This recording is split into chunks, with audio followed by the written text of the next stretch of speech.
Welcome back to my YouTube channel. आज मैं सबके लिए बिरयानी की रेसिपी शेयर करने वाली हूँ। जैसे कि आज संडे है तो मेरे घर में मैंने बिरयानी का प्रोग्राम रखा था, तो मैंने सोचा कि चलो आपके साथ बिरयानी की रेसिपी ही शेयर कर लूँ। तो आज मैं वेज बिरयानी बनाने वाली हूँ, तो चलिए स्टार्ट करते हैं। वेज बिरयानी बनाने के लिए जो हमें इंग्रेडिएंट्स चाहिए वो इस तरह से है। मैंने जो वेजिटेबल्स लिए हैं वो है potatoes, French beans, peas, carrots, और हम लोग आपको जिस तरह से आपको अगर मशरूम, ब्रोकली, कॉलीफ्लावर सब डालना है तो आप अपने हिसाब से भी वेजिटेबल्स ले सकते हैं। उसी के साथ मैंने टमेटोज लिए हैं, फ्राइड अनियंस लिए हैं। ये मेरा बिरयानी मसाला है। ये मैंने जिंजर गार्लिक और ग्रीन चिली तीनों का पेस्ट ऑलरेडी बना दिया है। कोरिएंडर, मिंट, कर्ड, सॉल्ट, और जो हमारा नॉर्मल दूसरा मसाला होता है, जीरा है, coriander powder, turmeric powder and red chilli powder. मैंने बिरयानी बनाने के लिए मैंने 4 to 5 टेबल स्पून मैंने ऑयल ले लिया है। जैसे ही ये ऑयल गर्म होगा इसमें मैं मेरा जीरा डाल दूंगी, होल जीरा। हमारा ऑयल गर्म हो चुका है तो इसमें मैंने 1 टीस्पून जितना जीरा डाल दिया है। जैसा क्रैकल होगा मैं इसमें पटेटोज डाल दूंगी। पटेटोज के साथ मैं पीस, फ्रेंच बीन्स, कैरेट्स डाल दूंगी एंड टमेटोज।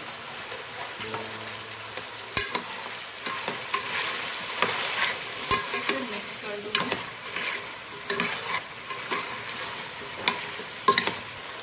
अब इसके अंदर मैंने जो ये मेरे फ्राइड अनियंस है वो मैं थोड़े डाल दूंगी, और मैं 10% जितना मैं रहने दूंगी ऊपर स्प्रिंकल करने के लिए, जब हम राइस की लेयरिंग कर देंगे।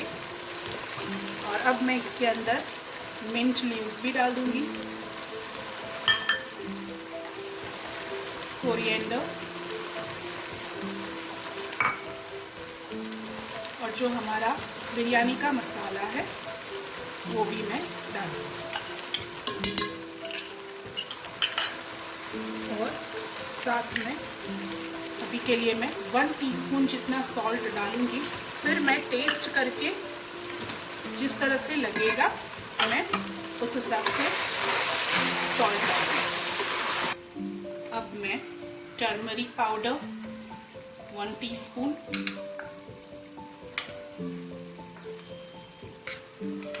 रेड चिली पाउडर 2 टीस्पून,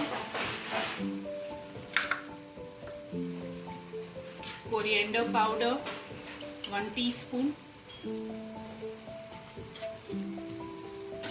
इसे अच्छी तरह से मिक्स कर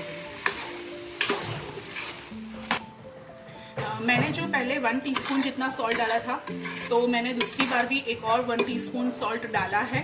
आप अपने हिसाब से सॉल्ट डालिएगा, जिस तरह से आप खाते हो सॉल्ट उस हिसाब से। इसलिए सॉल्ट का कोई मेजरमेंट नहीं है, वो एज पर योर टेस्ट होता है, तो अपने हिसाब से आपको सॉल्ट डालना है। मैं इसी के अंदर 1/2 कप जितना दही डालूंगी। दही आप फेंट के डालना, मैंने भी फेंट के ही डाला है। दही जो है वो बिरयानी में टेस्ट अच्छा देता है, उसका टेस्ट और एनहांस करता है।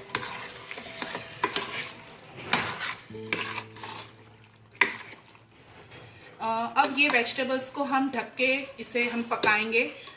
हमें ये पटेटोज जो सब है, पीस है, फ्रेंच बीन्स है, वो सबको अच्छी तरह से कुक कर लेना है। तब तक हम इसे पकाएंगे क्योंकि हमारे जो राइस है वो ऑलरेडी रेडी है। हमको सिर्फ राइस की फिर लेयरिंग ही करनी है, तो हमें ऑलमोस्ट सब कुछ कुक करके ही हम उसकी लेयरिंग करेंगे। तो अब हमें इसे वेजिटेबल्स को अच्छी तरह से कुक कर लेना है। अब ये हमारे वेजिटेबल्स अच्छी तरह से कुक हो गए हैं, तो अब मैं इसके ऊपर जो हमारे राइस है, बॉइल्ड राइस, वो मैं डाल दूँगी। ये जो राइस है मैं इसके ऐसे लेयर कर दूंगी।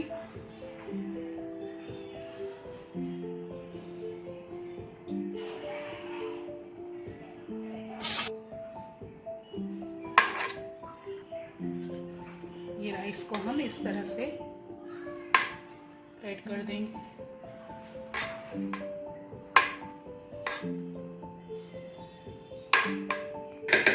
मेरे फ्राइड अनियंस बाकी मैंने रखे थे वो मैं इस तरह से ऊपर स्प्रिंकल कर दूंगी, क्योंकि ये बिरस्ता इसे बोलते हैं, इसका काफ़ी अच्छा टेस्ट आता है बिरयानी में।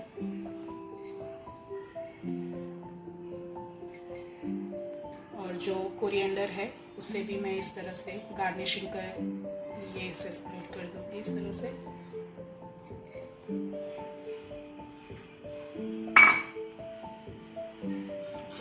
और थोड़ी थोड़ी जगह पे मैं घी भी डाल दूंगी। ये घी भी बहुत अच्छा टेस्ट देता है बिरयानी को।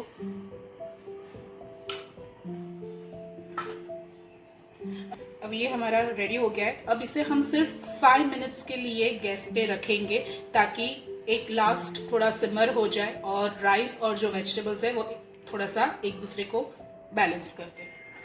ये मैंने नीचे तवी, डोसा का जो तवी आती है वो मैंने नीचे रखी है, क्योंकि हमारा ऑलमोस्ट हमारा राइस भी रेडी है और वेजिटेबल्स भी रेडी है, हमें इसे ज़्यादा और कुक नहीं करना है। अगर हम डायरेक्ट ये जो तपेला है वो रखेंगे तो नीचे से जो वेजिटेबल्स है वो स्टिक होने लगेगा तो अच्छा नहीं लगेगा, इसलिए मैंने नीचे इस तरह से तवी रखी है और उसके ऊपर मैंने ये पतीला रखा है बिरयानी का। अब इसे हम सिर्फ 5 मिनट्स के लिए सिमर होने देंगे, थोड़ा सा कुक होने देंगे एंड देन हम उस गैस को बंद कर देंगे एंड देन हम हमारी बिरयानी सर्व कर सकते हैं। अब ये हमारी बिरयानी रेडी हो चुकी है, चलिए हम इसे सर्व करते हैं।